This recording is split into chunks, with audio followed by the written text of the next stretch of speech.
Hello class, so today we are going to be doing a read aloud. The book is called A Bike Like Sergio's, and the author is Mary Beth Boltz, and it is illustrated by Noah Z. Jones.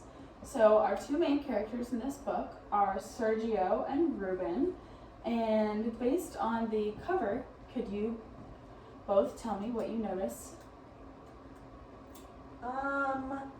I noticed two boys and a couple different bikes on the cover. They're looking at each other and smiling, so I think that they're friends. Good, nice job. And Jesse, could you tell me a prediction that you have on what you think might happen in this book? Well, it's a bike like Sergio's, so I think the other kid's gonna want Sergio's bike. Good. Abby, do you agree with this, or do you have an opinion of your own? No, I agree with that. Cool. So we're going to look, while we read this book, we're going to be looking out for lessons that we can learn in our daily lives. And we do have 4 vocab words that we're going to be on the lookout for. So the words hunched, draggy, retrace, and mumble. And when we see them, let's raise our hand and we will go over what they mean. Figure it out in the context clues. So let's start. A bike like Sergio's. Every kid has a bike but me. Sergio rides his new one while I run alongside, out of breath. Ask your parents again, Sergio says. Your birthday's coming. Sergio forgets there's a difference between his birthday and mine. I wish, I say, but I know that wishes won't make money appear. Based on what I just read, Jesse, could you tell me how you think Ruben feels?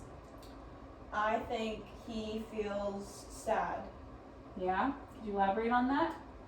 Yeah, I think that he feels sad because he doesn't have a bike, and it doesn't sound like he's gonna get one for his birthday. Abby, would you be upset if all your friends had a bike and you didn't have a bike?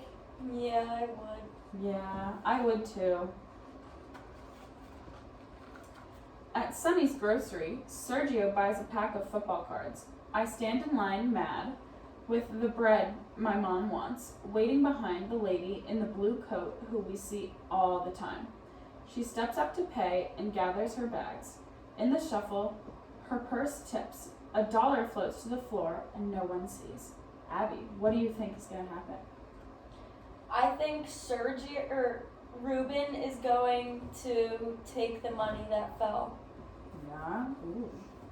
I scoop up the money fast. She's out the door, but I don't chase her. It's just $1. Jesse, do you think this was Ruben's correct decision, or what should he have done? I mean, it is just $1, but it's still stealing, so I don't think it was the right decision. Have either of you ever found $1 on the floor and seen someone drop it? Not that I saw them drop it. It was already like on the ground. Yeah. Have you, Abby? I haven't. You haven't. At home, Mom's feeding the baby. The twins pull pans from the cupboard. Here we have the word cupboard. It's a compound word, as we've been focusing on class this past week. We have the word cup and the word board. Put them together and we have cupboard, which are these in the back. It's kind of the cabinets that you have in your kitchen. My Ruben, she says. Was it a good day? I nod and act busy. That $1 in my pocket stays a secret. Why do you think that Ruben doesn't want to tell his mom about the $1? I think he knows it's wrong, and she's gonna yell at him. Yeah? What do you think? Yeah, I think he feels guilty about it, so he's trying to hide it. I definitely know I would start feeling guilty. Later, when I'm alone in my room, I fish out the crumpled bill and stare. It is not $1 or $5 or $10. It's $100. My hands are shaking. That money is enough for a bike like Sergio's. Then I won't have to run and I'll be riding. How would you feel if you were Ruben, Abby? Would you feel happy that it was $100, or would you feel guilty? I would be excited because now I would have $100 to get the bike that I really want. How do you feel, Jesse? How do you think he feels? I think I'd feel scared. Why is that?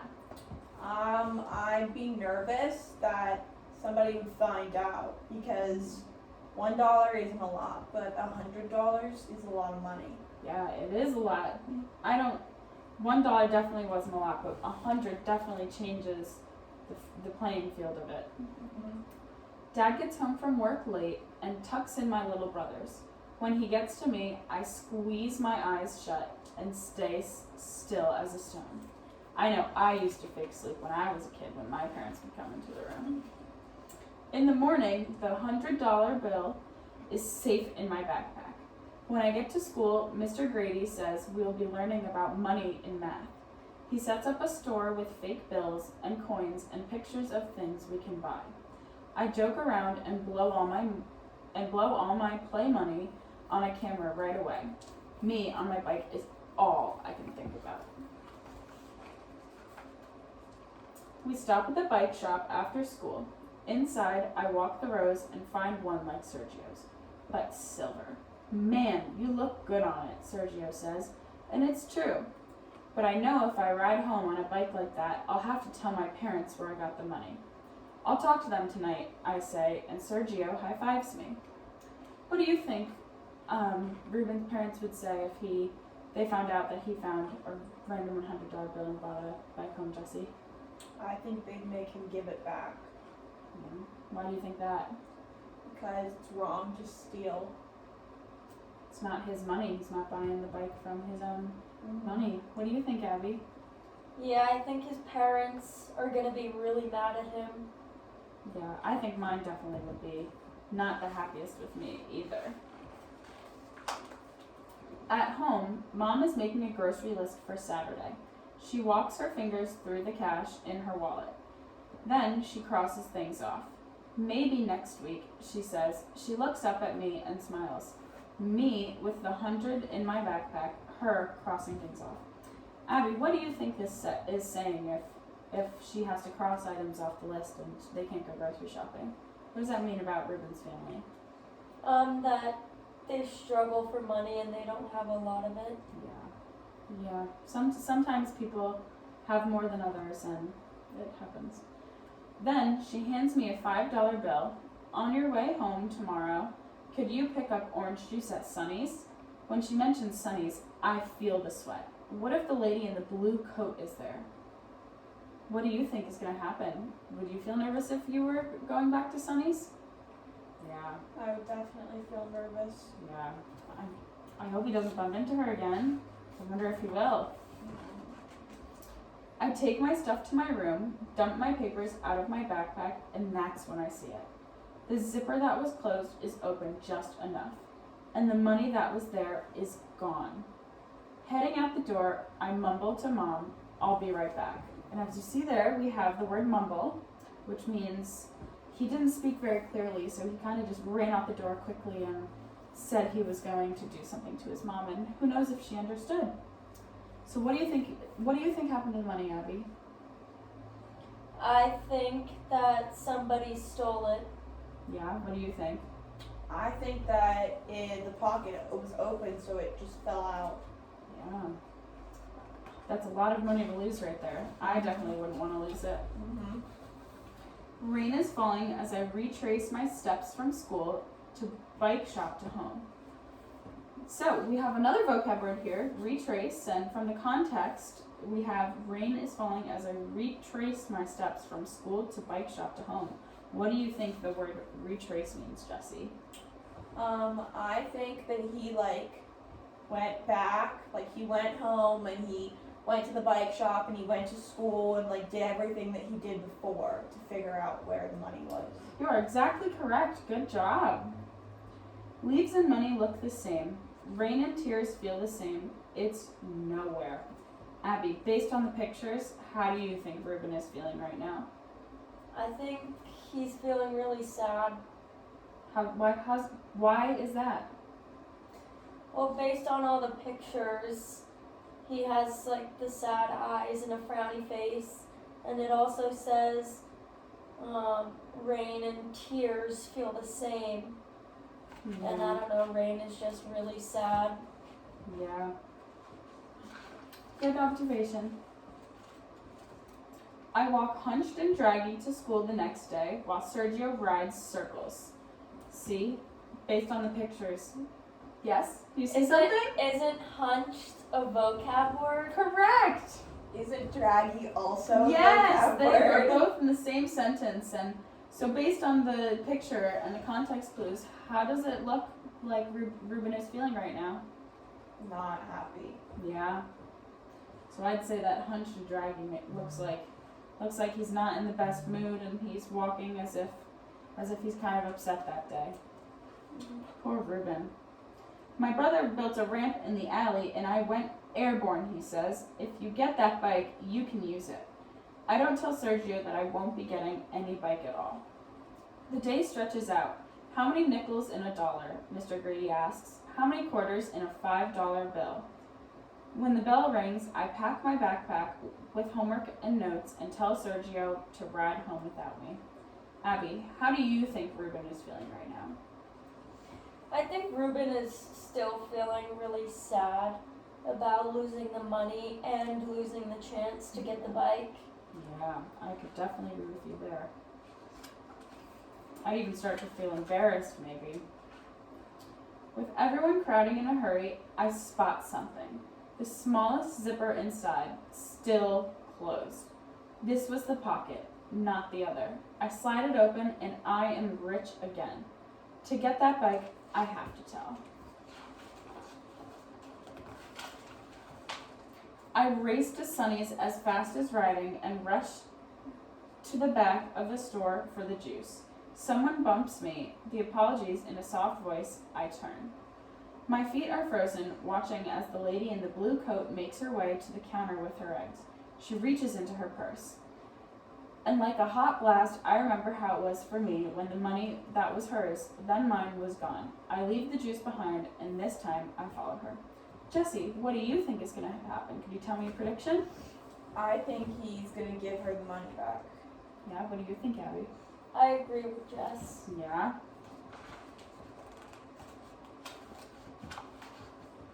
She walks down one street, then another, and past the bike shop. My mouth is dry. Excuse me, I say. She turns, and we are face to face. Jesse, what do you think the woman is going to say when she finds out that Ruben had her $100 bill? Well, she looks nice and she's smiling, so I think she'll be happy to have the money back. Yeah. I guess we'll have to keep reading to find out. I breathe fast, and the words bust loose like they've been waiting. The lady says yes. She lost $100 and has been looking since. She tips her head. Why? I uncurl my fist. I found it, I say, holding it out to her, still folded. Her face changes from surprised to joyful to soft. She takes my hand in both of hers like a sandwich and asks my name. Thank you, Ruben, she says. You have blessed me. I am happy and mixed up, full and empty, with what's right and what's wrong, what's gone. So, how do you think Ruben feels now that he gave the money back? Do you think he's upset about the money being gone, or do you think he feels good about what he just did? I think he's sad because he can't get his bike anymore. Yeah? How about you, Abby? What do you think? I agree, because in the picture, when he's walking away, he looks really sad. Yeah. He says he's And happy and mixed up, so I think he's almost conflicted, Mm-hmm. because he's happy that he did the right thing, but he's also upset that he can't get the bike anymore. Right.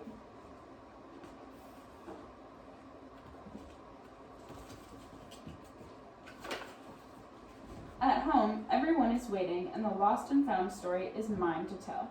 What you did wasn't easy, my dad says, setting his hand on my shoulder, but it was right. My mom pulls me close. We're so proud, she says, and in that warm house, with my family all around and my birthday almost here, I am proud too. So, Abby, do you think that Ruben may possibly get a bike for his birthday this year? I hope so. He deserves one. Yeah, I agree. And Jesse, what is the lesson, the biggest takeaway that you think Ruben learned from this? I think that Ruben learned that you should always do the right thing. Yeah, and maybe to always be honest and everything like that. Thanks, guys. I hope you enjoyed my book.